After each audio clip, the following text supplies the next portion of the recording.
if the bill for the takeover, it takes away the power from your elected board member. Then why would you even bother going and vote for somebody who you know has no power? It's a waste of your time. And then what happens, there will be a tendency for our people not to go out and vote at all.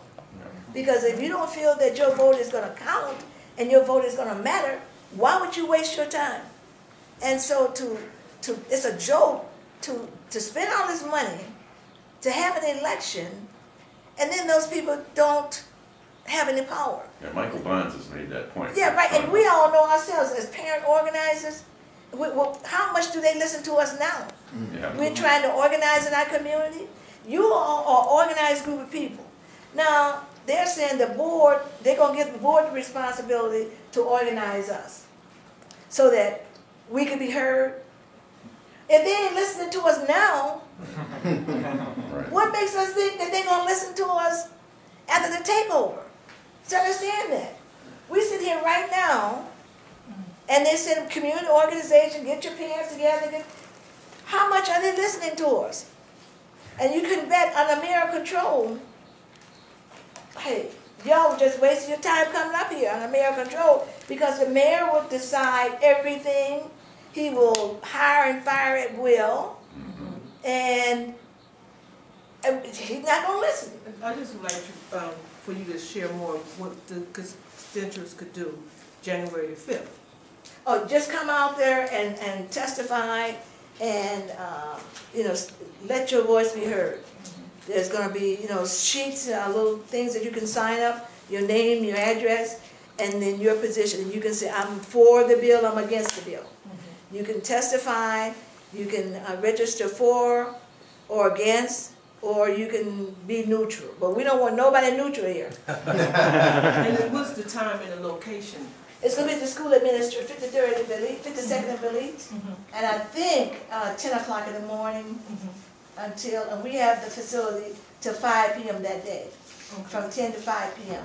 So the Senate Education Committee is going to be there.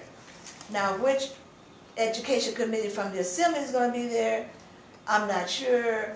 Like I get, I'm getting kind of rumors that the speaker is not going to give me, they're going to put in my committee because he don't like the votes that I did last month. So It's logical that your committee would deal with it. I know, but it's because not, it's a reform issue. right, and I got 6 Milwaukee people on my committee, 6 people from Milwaukee. The other education committee's got 2 people from Milwaukee. And then if my committee is not there and her committee is there, there is no African Americans that will be on the committee to hear at these public hearings. There's no African American on the Senate committee, and there's no African American on the Assembly Education. The only African Americans is on my committee. There's 3 of us. Who are they? On my committee? Yes. Jason Fields, Leon Young, and me. Okay. And then we have Judge Kessler, Christine Sinicki, Leah Voot there, and she's voting. She's a Republican, but she's voting with us. So Jim Ott, Metcalf used to be the weatherman for 4. My representative. And Pride Moore from Heartland, and Jim Ott. Yeah, and all 3 of the Republicans on my committee is with us. Are they? They're opposed to the takeover. My committee is 100%, with the exception of Jason Field. Jason, I guess, have come down on the other side, but I got 9 people, 8 of us is opposed to the, so that's another reason why they won't put in my committee. But I just want y'all to look, when y'all see that hearing down in Milwaukee, when you look up on that stage, it's going to be all white people. Now, 1 black is going to be on the committee. Wow. And this is an issue that deals with predominantly black and brown children. And I don't have, don't make a mistake, now I'm not having against white folks now, I'm not, but it's going to look kind of funny to be in Milwaukee and have a hearing to hear this, and there's no black faces. Now what's going to happen, they probably is going to invite some of the black legislators to just sit up there so it don't look so white. But see, the point is that bill's supposed to come to my committee, and that will be taken care of.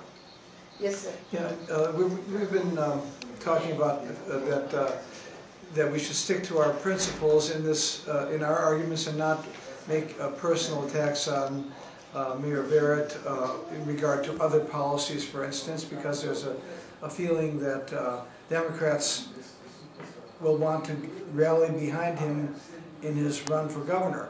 But at the same time, you know, that sort of feeds into a concern that if he's elected governor, we don't know who the mayor will be, and this is being given as, you know, the idea is to give this as a gift to someone who has no record with us, who perhaps doesn't even want it, and it could be someone very much against Yes.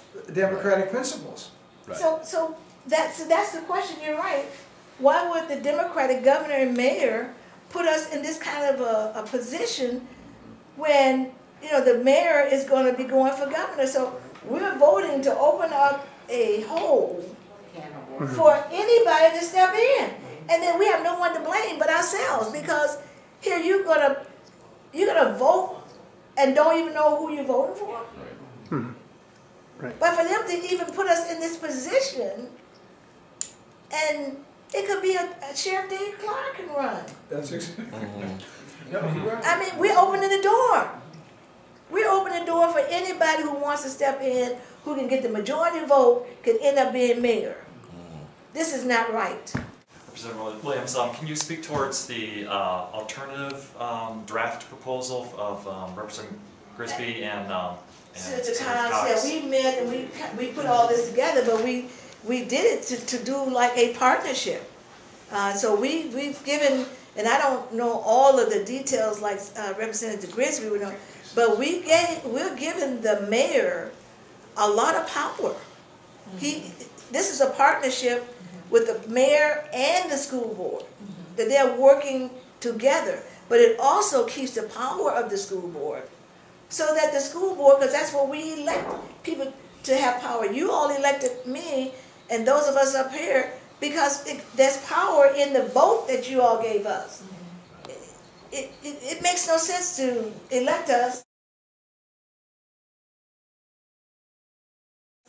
and then we had to come and tell you, well, I don't have no power to do anything. I can't help you. Then why you say, well, I haven't elected you? So the board maintains their power. And then the mayor has more power under our bill than, well, of course, he has absolute power in the other one. But that's a dictatorship. I mean, people did not die, work hard, and to get the right to vote like this to end up with a dictator. And that's what we would have in that position, because no one person should be able to have that kind of absolute power and that nobody can challenge. I mean, that should be a check and balance. In the new legislation, it's check and balance. You don't have, in fact, the board, they do give up some of their power and authority to allow and accommodate the mayor.